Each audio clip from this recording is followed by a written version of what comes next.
Next question है इसी series के अंदर 7.5। तो 7.5 के अंदर हमने जो पहले क्वेश्चन करवाया है आपको 7.3 और दूसरा क्वेश्चन करवाया था हमने 7.4 में। तो उसमें कह रहा है कि एक पूरे चक्कर की अवधि में प्रत्येक परिपथ में कितनी नेट शक्ति अवशोषित होती है। तो हमें नेट अवशोषित शक्ति के बारे में बताना है। तो 7.3 क्वेश्चन में हमने क्या पढ़ा था, जब इस परिपथ के अंदर क्या जुड़ा था, प्रेरक जुड़ा था। और 7.4 पढ़ा था तब उस परिपथ में क्या जुड़ा था, संधारित्र जुड़ा था।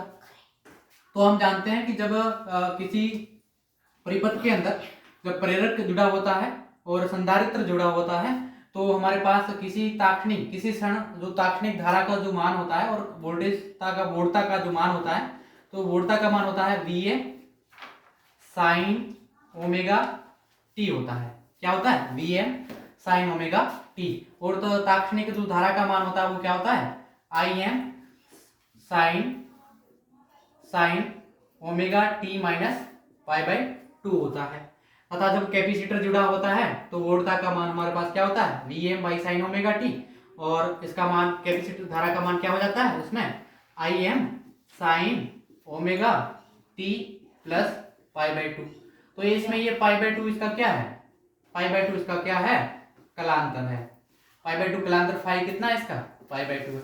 तो इसने जो पूछी है वो क्या पूछी है, नेट शक्ति पूछी है। दोनों क्वेश्चन की जो नेट शक्ति पूछी है तो नेट शक्ति को हम किससे लिखते हैं, P से लिखते हैं।